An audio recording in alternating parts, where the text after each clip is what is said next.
जानते हैं, पैसा कमाना तो एक स्किल है, इसमें कोई शक नहीं। लेकिन उसे सही जगह, सही समय पर और सही तरीके से खर्च करना, वो एक अलग ही लेवल की सुपर पावर है। तो आज चलिए पैसे की इसी साइकोलॉजी को थोड़ा कुरेदते हैं। और यहीं से वो सवाल उठता है जो शायद हम सब कभी न कभी खुद से पूछते हैं। आखिर कितना पैसा काफी है? क्या कोई मैजिक नंबर है? कोई ऐसा आंकड़ा है जहां पहुंचकर हम सच में कह सकते हैं, बस अब और नहीं चाहिए? कॉमेडियन क्रिस रॉक का एक मजाक है जो इस पर बिल्कुल फिट बैठता है। अब ये सुनने में तो मजाक लगता है, पर इसमें एक बहुत गहरी सच्चाई छुपी है। ये जो ज्यादा की चाहत है ना, ये एक ऐसी दौड़ है जिसका कोई अंत ही नहीं है। इनफ या पर्याप्त का मतलब हर किसी के लिए अलग है। और मजे की बात यह है कि ये अक्सर इस बात पर डिपेंड करता है कि हम खुद को दूसरों से कितना कंपेयर कर रहे हैं। तो चलिए इसी साइकोलॉजिकल पजल को थोड़ा और समझते हैं। ऐसा क्यों होता है कि सैटिस्फैक्शन मतलब वो संतुष्टि हमेशा हमारी पहुंच से बस एक कदम दूर ही लगती है?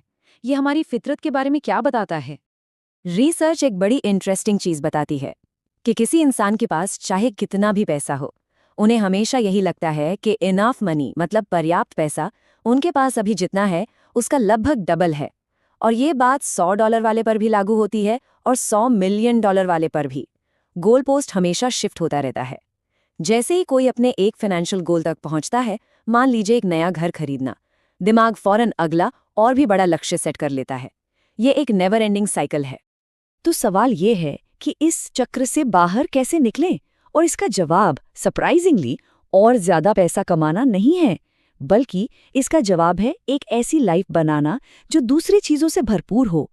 जब जिंदगी में मजबूत रिश्ते होते हैं, एक मीनिंगफुल काम होता है, एक कम्युनिटी होती है, तो लोग अपनी सेल्फ वर्थ को अपने बैंक अकाउंट से जोड़ना बंद कर देते हैं।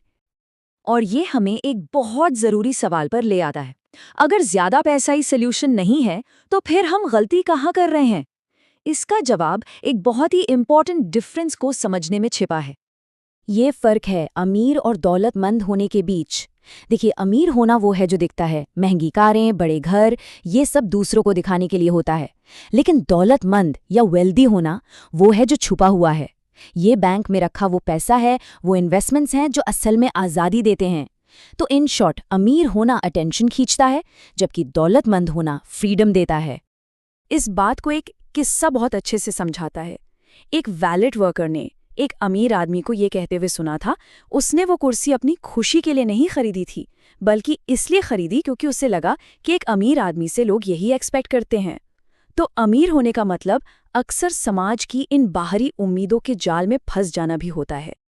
तो यहाँ से हम एक टर्निंग पॉइंट पर आते हैं, पैसे के असली मकसद को फिर से डिफाइन करने पर। देखिए, पैसे का अल्टीमेट गोल ज्यादा चीजें खरीदना नहीं है। असली प्राइस तो है अपने समय और अपनी लाइफ पर कंट्रोल खरीदना। हर सुबह उठकर ये कह पाना कि आज मैं जो चाहूं वो कर सकता हूं।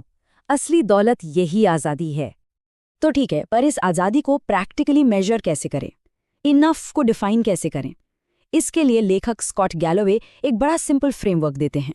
वो कहते हैं, सबसे पहले अपने सालाना खर्चों का हिसाब लगाइए, जिसे एनुअल बर्न कहते हैं, और फिर अपने एनुअल बर्न को 25 से मल्टीप्लाई कर दीजिए। जब आपकी पैसिव इनकम यानी आपके इन्वेस्टमेंट से आने वाला पैसा इस नंबर को कवर करने लगता है, तो आप बुलेट प्रूफ हैं। इसका मतलब ये नहीं कि ये कोई फिनिश लाइन है, बल्कि ये समझने का एक ठोस तरीका है कि फाइनेंशियल इंडिपेंडेंस असल में दिखती कैसी है।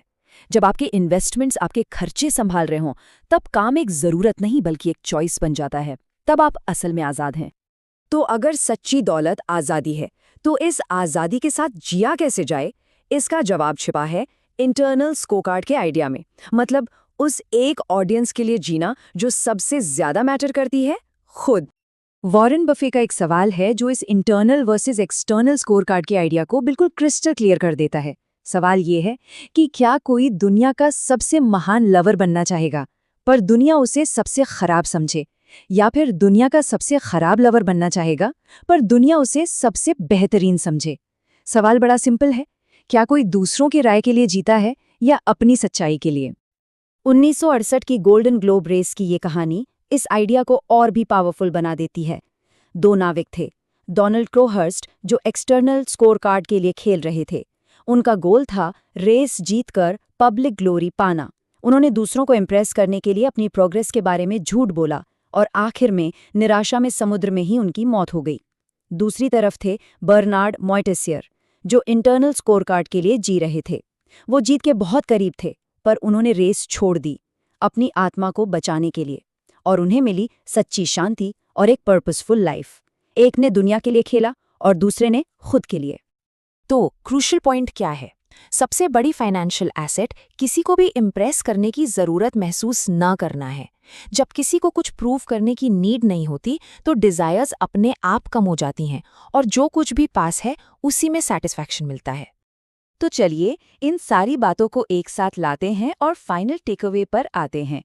सबसे इम्पॉर्टेंट एसेट किसी के पोर्टफोलियो में नहीं होती, वो है मानसिकता। ट्रू वेल्थ असल में बिहेवियरल है। ये इस बात में है कि जब दूसरे पैनिक कर रहे हों तब अपने इमोशंस पर कंट्रोल रखा जाए। उन रिस्क्स के लिए सेव करना जिनका अंदाजा भी नहीं लगाया जा सकता। एक्स्ट्रा रिटर्न्स से ज्यादा मन की शांति को वैल्यू देना। और सबसे जरूरी, अपना गेम खेलना, किसी और का नहीं। असली सुपर पावर अपने पैसों को मैनेज करना नहीं, बल्कि अपने इमोशंस को मैनेज करना है। मार्केट के उतार चढ़ाव में बस शांत बने रहना, यही चीज आपको सबसे अलग बनाती है। नेपोलियन का एक बड़ा गहरा कोट है जो इस पूरी बात को सम अप करता है। मिलिट्री जीनियस वो इंसान है जो एवरेज काम तब कर सकता है जब बाकी सब अपना आपा खो रहे हों। अगर आप सिर्फ एवरेज रह सकते हैं जब हर कोई पैनिक कर रहा है, तो आप टॉप 1% में हैं। फाइनेंस में भी बिल्कुल वॉर की तरह सबसे बड़ा स्किल संयम बनाए रखना है। असली जीत घबराहट के पलों में सही फैसले लेने में ही है।